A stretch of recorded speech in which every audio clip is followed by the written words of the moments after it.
శ్రీ గురుభ్యో నమః. శ్రీ మాత్రే నమః. అందరికీ నమస్కారం అండి. కార్తీక పురాణంలోని 10వ రోజైన 10వ అధ్యాయం గురించి తెలుసుకుందాము. 8, 9 అధ్యాయాల్లో అజామిలుడు అనే ఒక వ్యక్తి, అతను అవసాన దిశలో ఎన్ని పాపాలు చేసినా అవసాన దిశలో నారాయణ నారాయణ అనడం వల్ల ఆయన విష్ణు ప్రీతికి కారుండయ్యాడు. యమభటులు ఆయన్ని వదిలారు. విష్ణుదూతలు ఆయన్ని స్వర్గానికి తీసుకువెళ్ళారు.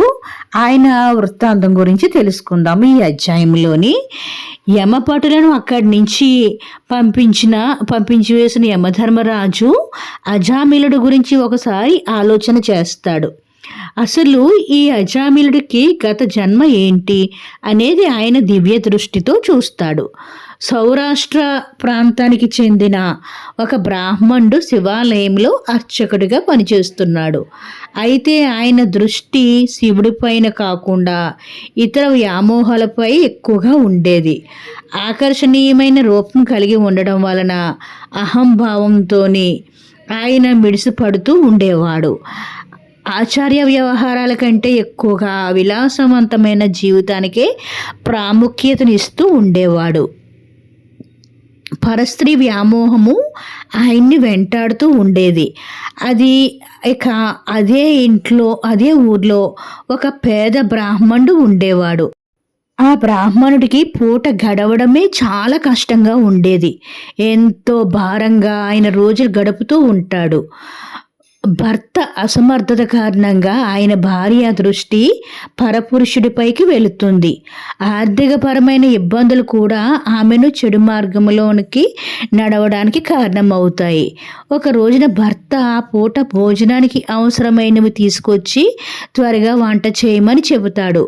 పరపురుషుడి ఆలోచనలో ఉన్న ఆ ఇల్లాలు ఆయన మాటలు వినిపించుకోలేదు.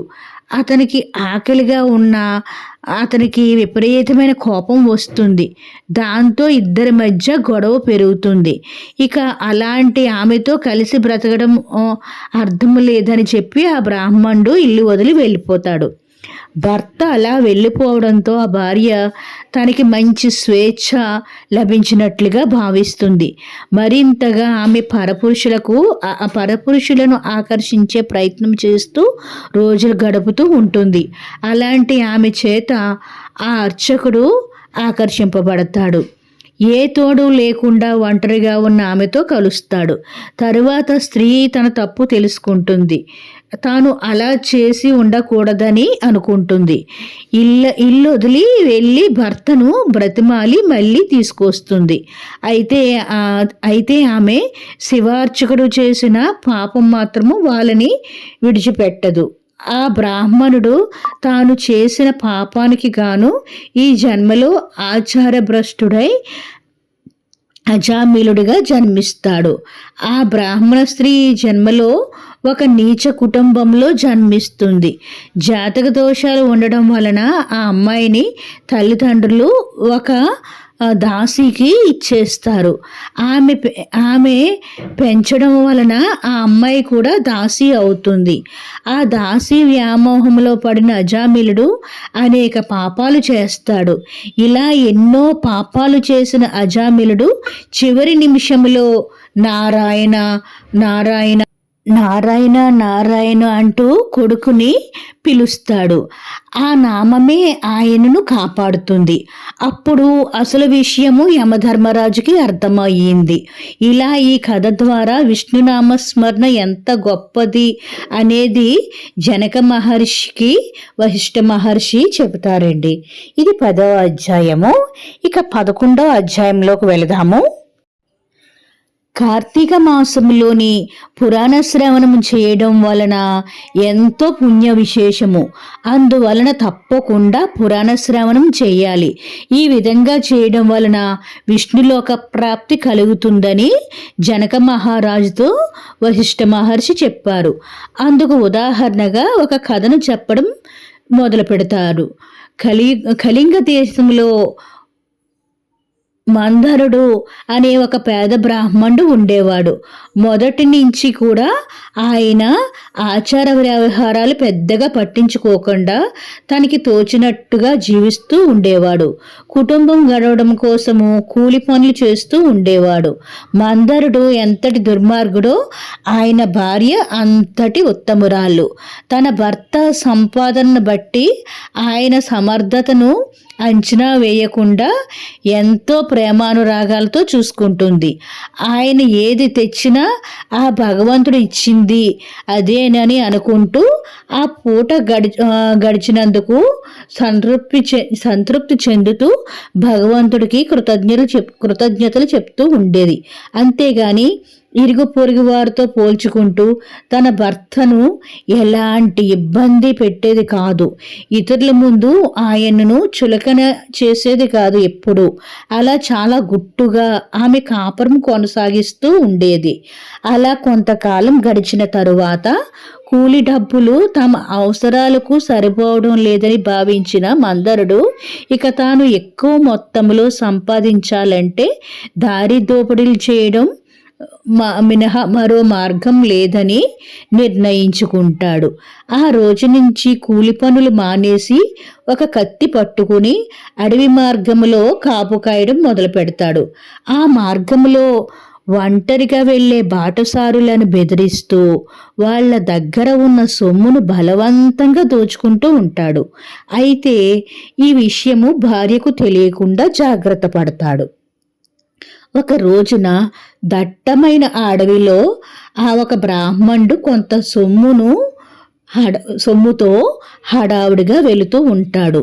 ఆయన కళ్ళలోని భయాన్ని బట్టి ఆయన దగ్గర సొమ్ము ఉందనే విషయాన్ని మందరుడు గ్రహిస్తాడు. వెంటనే కత్తి చేతబట్టి ఆయన దారికి అడ్డంగా నిలబడతాడు. అలా ఆయన్ను చూడగానే బ్రాహ్మణుడు బెదిరిపోతాడు. తనను ఏమీ చేయవద్దని కోరుతూ తన దగ్గర ఉన్న సొమ్మంతా ఇచ్చేస్తాడు. చాలా రోజుల తర్వాత అంత మొత్తము కళ్ళ చూసినందుకు మందరుడు ఆనందంతో పొంగిపోతాడు. అదే సమయంలో అనునిత్యము అడవిలో తిరుగుతూ జంతువులను వేటాడుతూ జీవనం సాగిస్తూ ఉండే ఒక కిరాతకుడు మందరుడి దగ్గరకు వచ్చి అతని చేతిలో ఉన్న సొమ్మును చూసి బలవంతంగా తన సొంతం చేసుకోవడానికి ప్రయత్నిస్తాడు. వారిద్దరి మధ్య పోట్లాట జరుగుతుంది. ఆ పోట్లాటలో మందరుడు అనుకోకుండా ఆ ఇద్దరి బ్రాహ్మణులను వధిస్తాడు. బలవంతంగా తన సొమ్ముని లాక్కుంటున్నాడనే కక్షతో వారిద్దరిని అక్కడికక్కడే చంపేస్తాడు. అక్కడి నుంచి ఆయన వెనుతిరగాలని అనుకుంటూ ఉండగా నరవాసన పసిగట్టి ఒక పులి అక్కడికి వస్తుంది. కిరాతకుడు కనిపించగానే ఒక్కసారిగా దాడి చేస్తుంది. ఆ పోరాటంలో పులి వలన గాయపడిన కిరాతకుడు మరణిస్తాడు. ఆయన వలన గాయపడిన పులి కూడా చనిపోతుంది. చనిపోయిన తర్వాత మందరుడు, బ్రాహ్మణుడు, కిరాతకుడు, పులి నరకలోకానికి చేరుకుంటారు. అయితే తన భర్త దారి దోపిడీ చేస్తూ సంపాదిస్తున్నాడని తెలియని సుశీల ఉన్న దాంట్లో కుటుంబాన్ని నెట్టుకొస్తూ ఉంటుంది. అడవిలోని జరిగిన సంఘటన ఆమెకు తెలిసే అవకాశం లేకుండా పోతుంది. కానీ జీవనోపాధి కోసము బయటికి వెళ్ళిన భర్త రోజులు గడుస్తున్నా రాకపోవడంతో ఆమె మనస్సు ఆందోళన చెందుతూ ఉంటుంది. అదే సమయంలో ఒక సాధువు ఆ ఊరికి వస్తాడు. ఆయన దర్శనం చేసుకున్న ఆమె తన భర్త కనిపించకుండా పోవడం గురించి ఆవేదన వ్యక్తం చేస్తుంది. ఆ సాధువు ఆమెకు ధైర్యం చెప్తాడు. కార్తీక మాసంలో పురాణ శ్రవణం చేయడం వలన మనసుకు ప్రశాంతత చేకూరుతుందని, పాపాలు తొలగిపోతాయని, పుణ్యలోకాల్లో స్థానం లభిస్తుందని చెబుతాడు. ఆ మరునాడే కార్తీక పౌర్ణమి అని గుర్తు చేస్తాడు. తన పురాణ పఠనం చేస్తానని, అందుకు ఏర్పాట్లు చేయమని అంటాడు. దానితో ఆమె తన ఇంట్లో అలికి ముగ్గులు పెడుతుంది, ఒత్తులు వేసి కార్తీక దీపం వెలిగిస్తుంది. తన ఇంట్లో పురాణ పఠనం జరుగుతుందని చెప్పి చుట్టుపక్కల వారందరినీ పిలుచుకు వస్తుంది. అలా అందరితో కలిసి పురాణ శ్రవణం చేస్తుంది.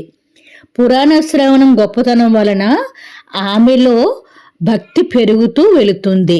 అత్యంత భక్తి శ్రద్ధలతో పూజ చేస్తూ అనుక్షణము విష్ణునామస్మరణ చేస్తూ ఉంటుంది. ఒకవైపున భర్త కోసం ఎదురు చూస్తూ మరోవైపున దైవారాధన చేస్తూ కాలం గడుపుతుంది. కొంతకాలానికి వయసు పైపడ్డం వలన ఆమె చనిపోతుంది. ఆమె కోసము దివ్య విమానములో విష్ణుదూతలు వస్తారు. ఆమెను తీసుకొని విష్ణులోకానికి బయలుదేరుతారు. అలా విష్ణులోకానికి వెళుతున్న ఆమె నరకములోని కాలసూత్రంలో తన భర్త శిక్షించబడడం చూసింది. నరకములో తన భర్తను చూడగానే సుశీల ఆశ్చర్యపోతుంది. తన భర్త ఎప్పుడు ఎక్కడ ఎలా చనిపోయాడో తెలియక చాలా ఆశ్చర్యానికి లోనవుతుంది. దివ్య విమానమును ఆపమని విష్ణుదూతలను కోరుతుంది. దివ్య విమానము ఆపిన విష్ణుభటులు విషయం ఏమిటని అడుగుతారు. నరకములో శిక్ష అనుభవిస్తున్న మందరుడు అని ఆమె చూపుతుంది. ఆయన తన భర్త అని వారితో చెబుతుంది. ఆయన ఏమి చేశాడు, ఎందుకు అలా శిక్షిస్తున్నాడో అర్థం కావడం లేదని ఆవేదన చెందుతుంది. ఆయనతో పాటు ఉన్నవారెవరో తెలియడం లేదని అయోమయాన్ని వ్యక్తం చేస్తుంది. మందరుడు ఆమె అనుకున్నంత మంచివాడు కాదని, దోపిడీలు చేస్తూ ఎంతో మంది అమాయకులను బాధించి మందరుడు ఆమె అనుకున్నంత మంచివాడు కాదని, దోపిడీలు చేస్తూ ఎంతో మంది అమాయకులను బాధించాడని విష్ణుదూతలు చెబుతారు. బ్రాహ్మణులు ఎంతో కష్టపడి సంపాదించుకున్న కొద్దిపాటి ధనాన్ని కూడా ఆయన అపహరించాడని అంటారు. ఆ బ్రాహ్మణుడి దగ్గర ధనాన్ని సొంతం చేసుకుని అదే డబ్బు కోసము వేరొక కిరాతకుడి చేతిలో మరణించాడని చెబుతారు. ఆయన చేసిన పాపాలే ఆయన్ను నరకానికి తీసుకువచ్చాయని అంటారు. ఆ మాటకు ఆమె చాలా బాధపడుతుంది. మరి తన భర్తతో పాటు శిక్షలు అనుభవిస్తున్న వారెవరు అని సుశీల అడుగుతుంది. మందరుడు చేతికి చిక్కిన బ్రాహ్మణుడు ఒక వంచకుడు. తన స్నేహితుడిని మోసం చేసి ఆ డబ్బుతో పారిపోతూ మందరుడికి చిక్కి ప్రాణాలు పోగొట్టుకున్నాడు. ఒక కిరాతకుడు ఎన్నో జంతువులను చంపిన పాపాలను మూటగట్టుకున్నాడు. అంతేకాదు బ్రాహ్మణులను చంపిన పాపం కూడా ఆయనకి చుట్టుకుంది. ఇక పులి అంతకుముందు జన్మలో ఆచార్య వ్యవహారాలు పాటించని ఒక బ్రాహ్మణుడు. అందువలన వీరంతా నరకానికి చేరుకున్నారని విష్ణుదూతలు చెబుతారు.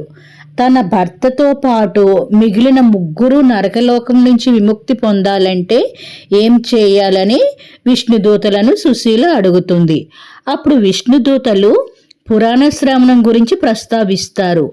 ఆమె చేసిన పురాణ శ్రవణం పుణ్యము నుంచి నలుగురికి 4 భాగాలు ధారపోస్తే వాళ్లకు నరకం నుంచి విముక్తి లభిస్తుందని చెబుతారు. దాంతో కార్తీక పౌర్ణమి రోజున తాను కార్తీక దీపం కోసము ఒత్తులు తీసుకురావడము, ఒత్తులు చేయడము, దీపము వెలిగించడము, పురాణ శ్రవణం చేయడము అనే 4 భాగాల్లోంచి ఒక్కొక్కరికి ఒక్కో పుణ్యాన్ని ధారపోస్తుంది. దాంతో వాళ్ళందరికీ విముక్తి లభిస్తుంది. వాళ్ళంతా కృతజ్ఞతలు తెలియజేయడంతో సుశీల విమానము విష్ణులోకం దిశగా సాగిపోతుంది. కార్తీక మాసంలో పురాణ శ్రవణ విశేషాన్ని తెలుసుకున్న జనకుడు వశిష్ఠ మహర్షికి భక్తి శ్రద్ధలతో నమస్కరించారు. ఇదండి కార్తీక మాసంలో పురాణ శ్రవణం చేయడం వల్ల ఎంతటి పుణ్యము, ఎంతటి పాపాన్నైనా దహింపవేస్తుంది అనడానికి నిదర్శనము. అందుకని కార్తీక మాసములో ప్రతి నిమిషము చాలా అమూల్యమైనది. ఆ శివకేశవులను పూజిస్తూ పురాణ కాలక్షేపం చేస్తూ కార్తీక పురాణము, దేవి భాగవతము, విష్ణు పురాణము, అలాగే ఏ పురాణాలు విన్నా అత్యంతమైన పుణ్యం 1000 రెట్లు ఉంటుందండి కార్తీక మాసంలో. అందుకని అందరూ పురాణ శ్రవణం వినడం వల్ల మన జీవితంలోనున్న కష్టాలని తొలగించుకుని మనం ఆనందంగా జీవించడానికి, చుట్టుపక్కల వాటిని కూడా ఆనందంగా చేసేలాగా ఈ పురాణ శ్రవణం గురించి అందరికీ తెలియజేస్తాము. మీకు నచ్చితే please like, subscribe. Thank you for watching.